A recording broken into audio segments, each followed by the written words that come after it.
Assalamualaikum warahmatullahi wabarakatuh. Hari ini kita kembali belajar pendidikan agama Islam dan budi pekerti. Dan seperti biasanya sebelum belajar kita berdoa dulu. Doa sebelum belajar. Bismillahirrahmanirrahim. Rabbighfirli waliwalidayya walil mu'minina amin.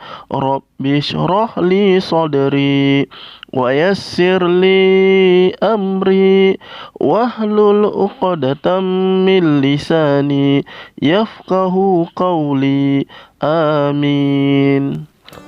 Dalam kesempatan kali ini kita masih belajar tentang pelajaran 8, senangnya berakhlak terpuji, dengan subtema bersikap toleran dan hidup rukun. Yang pertama yang kita akan bahas yaitu hidup toleran atau toleransi. Ingat ya, toleransi itu tidak mengenal tempat dan waktu, apalagi kita berada di Indonesia yang terdapat beragam suku, agama, adat istiadat, budaya, dan warna kulit. Olehnya itu, kita harus mewujudkan sikap toleransi, baik itu di rumah, di sekolah, maupun di masyarakat. Lanjut ke arti toleran. Arti toleran menurut Kamus Bahasa Indonesia, kata toleran adalah kata sifat yang menunjukkan sikap tenggang rasa. Tenggang rasa ini artinya menghargai, membiarkan, membolehkan pendirian seseorang seperti pendapat, pandangan, kepercayaan, kebiasaan, kelakuan, dan sebagainya yang berbeda dengan pendirian kita. Jadi, arti toleransi secara umum yaitu sikap saling menghormati dan saling bekerja sama antara kelompok-kelompok masyarakat yang berbeda, baik secara etnis, bahasa, budaya, politik, maupun agama. Jadi, untuk mengingat toleransi, kita harus mengingat 3 kata kunci. Yang pertama, sikap saling menghormati atau menghargai. Kemudian yang kedua, pendirian atau pendapat orang lain. Kemudian kata yang ketiga yaitu berbeda dengan pendirian atau pendapat kita. Jadi, jika ada pendapat orang lain yang berbeda dengan pendapat kita, lalu kita menghargainya, maka kita telah bersikap toleran terhadap orang tersebut. Oke, kita lanjut ya ke contoh sikap toleran. Yang pertama yaitu menghormati pendapat teman yang berbeda. Misalnya di dalam hal diskusi, teman kita mempunyai pendapat sendiri yang berbeda dengan pendapat kita, maka kita harus menghargainya. Kemudian contoh yang kedua yaitu kita tidak membuat kegaduhan di masjid saat orang-orang sedang melaksanakan ibadah sholat. Hal itu menunjukkan bahwa kita menghargai orang yang mau khusyuk dalam sholatnya. Lanjut ke contoh yang ketiga, tidak menyalakan petasan yang memekakkan telinga, karena bisa saja di sekitar kita ada bayi atau orang sakit yang bisa terganggu gara-gara bunyi petasan.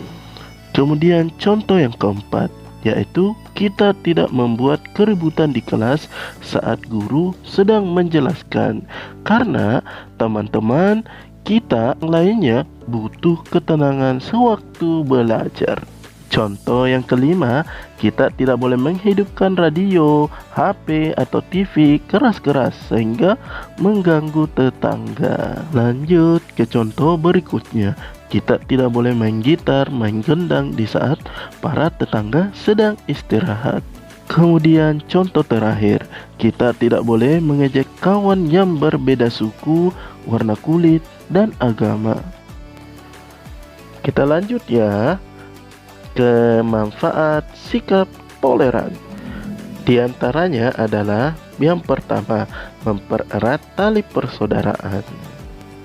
Kemudian manfaat yang kedua yaitu terhindar dari perpecahan. Karena dengan sikap toleran, kita akan menghindari sikap yang membeda-bedakan.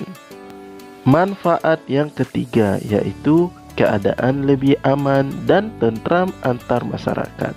Karena dengan adanya sikap toleran, hidup akan menjadi rukun karena kita menghargai pendapat orang lain dan tidak membeda-bedakan satu dengan yang lainnya. Kita lanjut ke materi hidup rukun. Pengertian hidup rukun. Rukun menurut Kamus Besar Bahasa Indonesia artinya adalah baik dan damai atau tidak bertengkar. Jadi, arti hidup rukun adalah hidup damai dan tidak bertengkar. Perhatikan potongan ayat berikut ini. Bismillahirrahmanirrahim. Ya ayyuhan nasu inna khalaqnakum min dzakarin wa untha وَجَعَلْنَاكُمْ شُعُوبًا وَقَبَائِلَ لِتَعَارَفُوا إِنَّ أَكْرَمَكُمْ عِندَ اللَّهِ أَتْقَاكُمْ إِنَّ اللَّهَ عَلِيمٌ خَبِيرٌ. Artinya, wahai manusia, sungguh kami telah menciptakan kamu dari seorang laki-laki dan seorang perempuan. Kemudian kami jadikan kamu berbangsa-bangsa dan bersuku-suku agar kamu saling mengenal. Sesungguhnya yang paling mulia di antara kamu di sisi Allah adalah orang yang paling bertakwa. Sungguh Allah Maha Mengetahui dan Maha Teliti. Al-Hujurat ayat 13. Dari ayat tersebut yang dibacakan tadi, Allah memberitakan bahwa manusia diciptakan berpasang-pasangan dan bersuku-suku bangsa agar saling mengenal. Dan orang yang paling mulia di sisi Allah adalah orang yang paling bertakwa.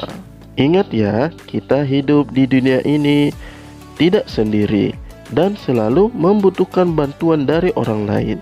Kita hidup membantu atau dibantu, baik langsung atau tidak langsung. Ketika kita sakit di kelas, teman dan guru kita yang membantu. Bahkan ketika kita masih kecil dan belum bisa berjalan, orang yang menggendong-gendong kita adalah orang tua kita, kakak, nenek, atau tetangga kita. Oleh sebab itu, kita harus menghormati mereka semua.